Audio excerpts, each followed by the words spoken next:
I remember like it was yesterday when I was like 5 or 6 that I was told that I could never be nothing. I would never be nothing. I would never find a man to love me. I was nothing. I just heard this over and over again. So by the time I was 7 or 8, I was nothing, because that's all I knew, was that I was nothing. Emotional abuse is probably one of the worst, because if someone hits you, that scar will heal within 3-4 days. That black eye will go down. But emotional, it goes with you for a very long time. And no matter how much you've healed, every now and then you tend to have just something triggers, what you've heard for all those years.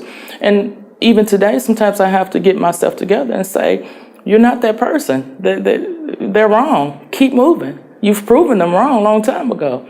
So it was rather easy and normal for me to fall into abuse and accept it and saw it as a way of affection for me. And that's kind of how I ended up in my first marriage. I am now married to a wonderful man now. But my first husband wasn't such a nice man. He beat me at random. There was no rhyme or reason. Just if he woke up and he had nothing else to do, well, it's time. This is what I'm going to do right now. So he would call and say, come home. And if I said, well, I just started this job. And he would say, well, you either come home or I'll come up there and I'll do this and do that and do this. So I would walk off the job.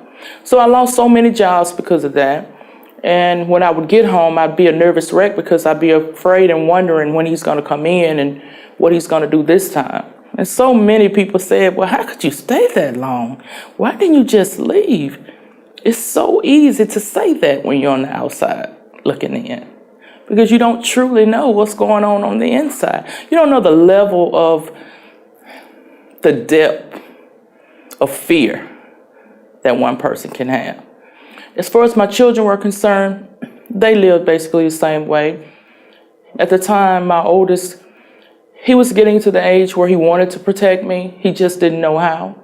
The baby boy, he was confused. He didn't really know what was going on. By the end of that marriage, I probably felt as small could be.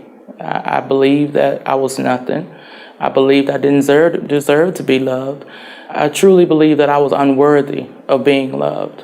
But with healing in God, I began to realize that none of that was true and that I didn't deserve anything that I had gone through. It wasn't an overnight process.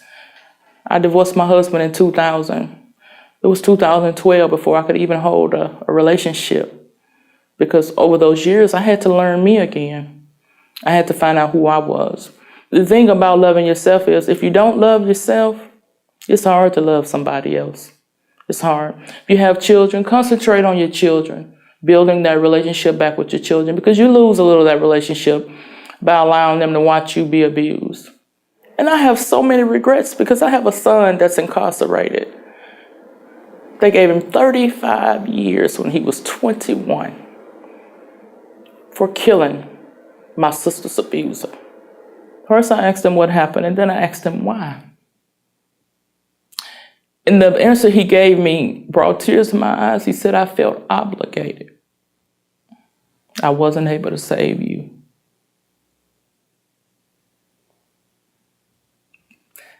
That is something for a mother to hear.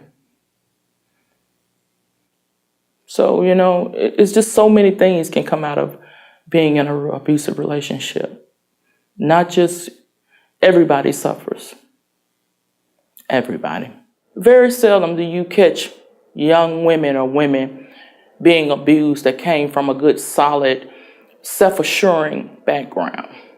There has either been prior abuse when they were a child, or they had a combination of things I had. Not only prior abuse, but just someone telling them all their lives, this is what you deserve. If I can save one child, and she become a young woman that knows she does not deserve the abuse, whether it happened when she was 3 or whether it happened when she was 13, that you don't deserve it.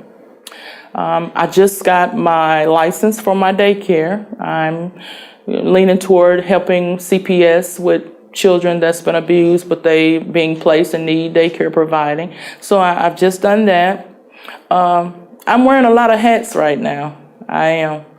And I'm on the path to getting all the things that I need to get it done. So yeah, I feel pretty good about me right now.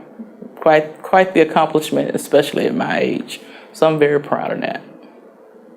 My son that's incarcerated, he knows the shelter journey that I'm on. So he told me one night, he said, well, Mama, you need to look up Hope for Hearts. So I said, well, what is that? He said, well, he knew that you were part of the healing. That's all he knew, and that's all he was concerned about. So he was like, look up this website. And then once you look it up, I'm going to call you back tomorrow and you tell me what you found out. And I'm like, you're in jail. How do you know? But he said that there were other guys there that had heard about you, and either from someone in their family. So I did. I Googled it, and then I found the web page, and then I reached out. Today I sit here and I know that God kept me for a reason. I have a purpose. So that is one of the main reasons that I'm speaking out today, because I want any and everyone to know that abuse doesn't have to be your life. Abuse doesn't have to determine who you are and who you will be. Your past does not have to dictate your future. I am Victoria, and I have a voice.